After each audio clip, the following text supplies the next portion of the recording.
It did that for my class today as well, and for this. I know it's a new setting. I don't know how I'm going to play guitar and approve people coming in, so they might just have to sit and wait. What's up, Josh?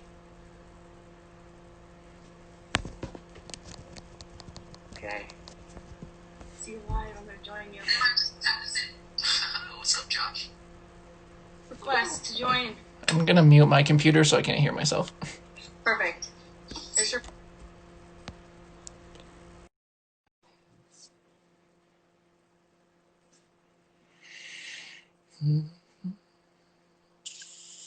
Hi. Hello. Oh, I'm gonna mute myself too. Oh no. Yikes. You should mute your computer. Yeah, this is getting weird. Wait, who doesn't have their thing on? Langston. Is it you? My gosh, what is happening? Okay, I just muted your computer. Anybody? Oh, besides Carly wants to get on. Okay. Adriana, what happened to her? All right. So, hi everybody. Welcome to Campus Live. Zach's doing the talk today. Everybody, shout out to Zach. But while we're waiting for people to get on, I am going to lead the song. If you are waiting to get on the Zoom call, you're probably going to have to wait for me to approve you after I'm done playing a song, because that's the way life is right now. So,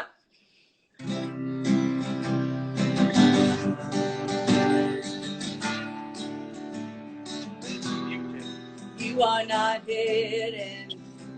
I think she's talking to me. There's never been a moment you were forgotten. You are not hopeless. You broken, your innocence stolen.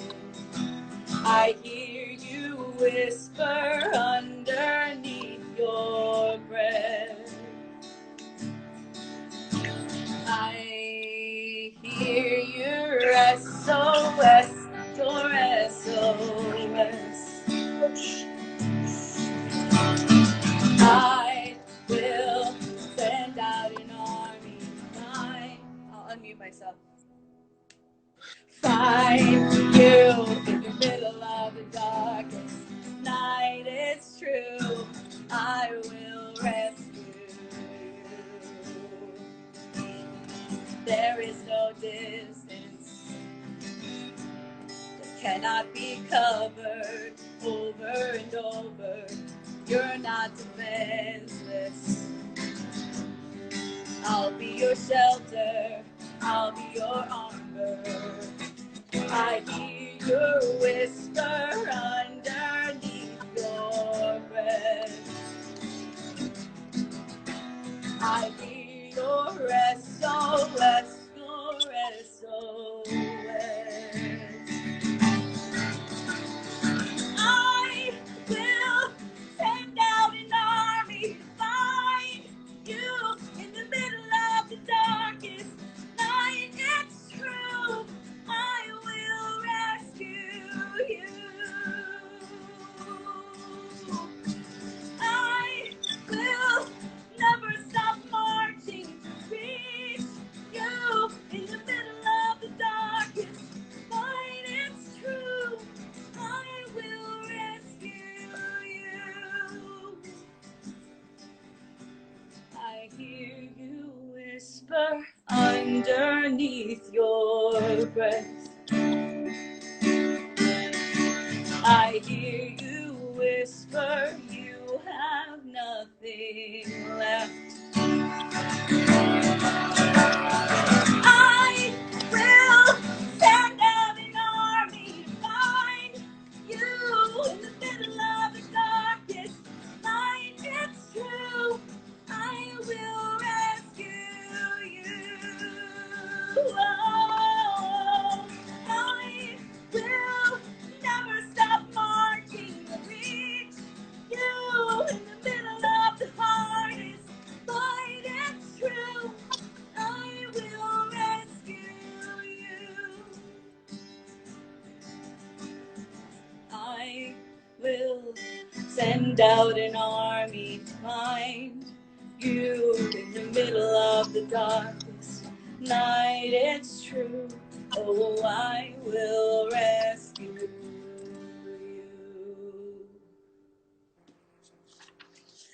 So I have some announcements to make before I get off and Zach takes over. There's some of you that are waiting here. Oh my gosh, I almost kicked my guitar over. So I have to admit all of you now on Zoom. Okay, but announcements for all of you. So announcement number 1 is that we're doing another challenge this week. As promised, you guys who tune into the live will get a sneak peek of what the challenge is. This challenge is send me, Liz, your fearless leader, either on DM here or text me, the best TikTok that you've made over quarantine.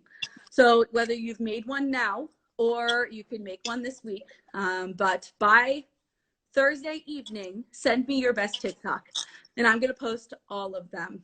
And if you send me a TikTok, I'm going to enter you to win some random prize from Amazon sent to your house, like I have for all of the other people. So we've got winners like Hannah Whitney won, Ireland Rigdon won and then last week Maddie Royce won. So yeah, can't wait for that. Oh, I muted myself. But that's really the main thing. And also Easter is this weekend. So if you do not have a home church for that, please make sure that you guys are logging in and joining some Easter service in some sort of way and celebrating. If you want to know some really good options in the area, let me know. I'm sure I'll be posting some stuff as well. But right now, I'm going to log off. And Zach, you can take it away. Hey, Bye, thank you. All right, what's up, guys? This is so weird. I miss all of you so much. But this is quarantine 2020. And right now in our lives, we are in a forced quarantine, a forced isolation from basically everyone we know except for our families. And I don't know about you guys, but it has not been the easiest for me. Right now, it's such an easy time for every single one of us to feel so incredibly lonely, and understandably so. And although this is for sure a time of loneliness for all of us, I'm sure there are times even before this where we felt lonely before. Whether it be feeling out of place in a group of friends, or being left out, or maybe feeling like we have no one to turn to when we're going through some difficult things, I could guarantee that almost everyone here has struggled with feeling lonely at some point in their life. And so I'm going to tell you guys a little about this guy from the Bible named Paul. We're going to as a whole, it's pretty short. And in this book, it is a letter that Paul is writing to the church of Philippi. And during this time, Paul is actually in prison in Rome. So he's not in the best situation. But as you read through Philippians, you notice that despite being in prison, Paul is constantly talking about joy. For Philippians verse 4, he says, rejoice again, rejoice. Paul had so much joy in this difficult situation for 2 reasons. One being that Paul's joy came from God, and he knew that no circumstance, nothing in life or death could take God's love away from him or pull God away. The second thing is Paul had support. He knew the people in Philippi were thinking of him and praying for him. And later in chapter 4, he tells them that it was good of them to share in his troubles and while he was going through, and that when no one else was there for him, they sent him gifts and supplies and provided for him. And I think one of the times that we feel loneliest is when we're going through some stuff in our life and we don't talk to anyone about it. Whether it be because we feel we don't have anyone to talk to, or we don't want to burden each other with our problems. When we keep what's going on in our lives to ourselves, it gets pretty lonely pretty quickly.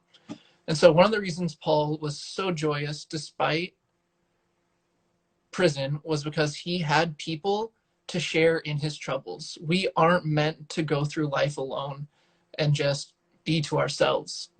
I know it isn't the easiest to talk about your problems and what's going on in your life. Like, I get it, especially at a time like this when you can't see people in person and you have to do your conversations over FaceTime. Like, I get it. It's not the easiest. And I'll be real with you guys. This quarantine has been incredibly hard on me personally. In the span of 1 week, I had my grandpa pass away. I had my step aunt pass away. I had my grandpa's funeral one day, and then my step aunt's funeral the next, and then school being online and just trying to figure all of that out, and just the stress of everything going on and just those difficult situations coming at me. And I was just not okay. And I've been trying to work on being real and vulnerable with people, but I'm also very bad at dealing with emotion sometimes. And so I only told a few people what was going on. And even then, I would just be like, this stuff's going on, but like, I'm fine, I'm okay, you know, I'll be all right, and that kind of stuff. I didn't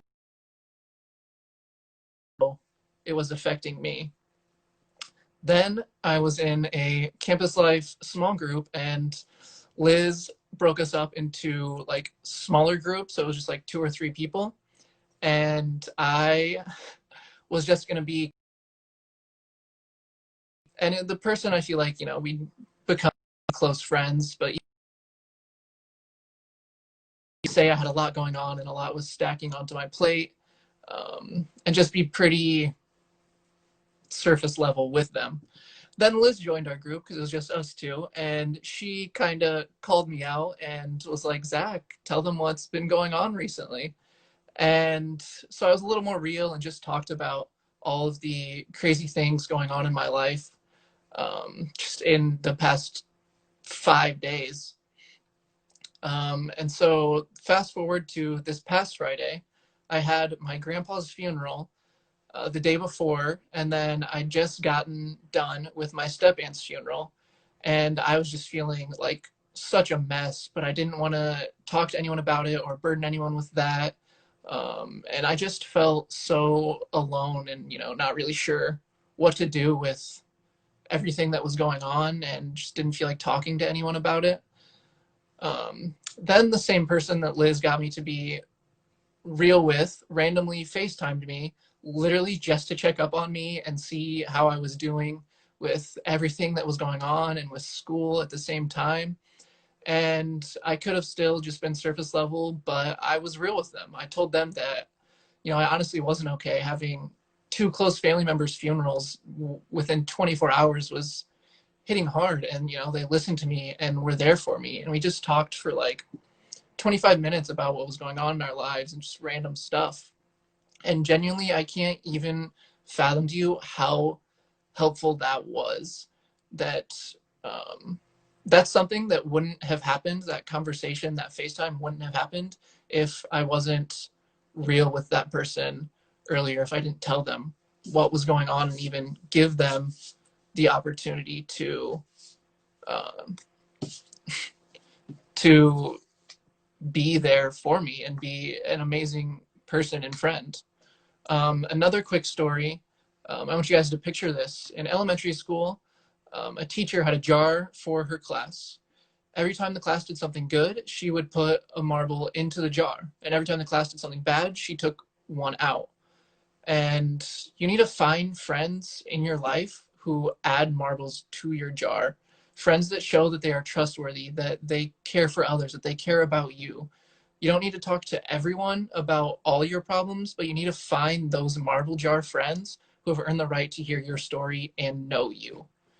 I just have 2 points I want to make for you guys real quick. One, be real with those people in your life. Be real with those marble friends. We are not meant to go through life alone. If you are struggling with anything, depression, loneliness, bad habits, family, relationship issues, whatever it may be, please don't isolate yourself. Talk to someone about it. If you feel like you don't have anyone to talk to or just want to talk to one of us about it, every single leader would be more than happy to FaceTime you and be there for you. We love each and every one of you guys so much. The second point is God is always with you, right there next to you. In Romans 8:38 through 39, it says, For I am convinced neither death nor life, neither angels nor demons, neither the present nor the future, nor any power, neither height nor depth, nor anything else in all creation will be able to separate us from the love of God that is in Christ Jesus our Lord. There is nothing you can do that would be able to separate us from God's love. Nothing that can be done to you, nothing in existence that could ever pull God away from you. No matter what, he loves you and he is always there for you. Whatever it might be that you're dealing with, you can always go to God to talk about it. And I would strongly encourage you to do so. Personally, I have this prayer journal right here. This is just a random notebook that I use and write down my prayers in it. And aside from my daily prayer journal, I have gone and written in this thing, just talking to God numerous times, whether it was stressing about school or money or a crush or friends or literally anything going on in my life. Like, God is there for you and always ready to listen to you and love you. Bring what's going on in your life to him. And lastly, I want to leave all of you with a challenge for this week. And so I strongly encourage you guys to do this. Just sometime this week, I want you to be real with someone, whether it be family, a marble jar friend, a CL leader. Be real and genuine with someone. Be most honest. Talk about what's going on in your life. I made a list of questions that we're going to put on the Campus Life Story, I believe, that you guys can use if you want to, just to kind of prompt questions and get you to be vulnerable and real with the people in your life. And just one last reminder that no matter what, God is always with you. You can find joy in him and you are not alone. Love all of you guys and miss you guys. Join us on Zoom for small groups and the follow-up questions, and Liz will break you out into the small groups, and also look for the questions on the Insta story. Love you guys.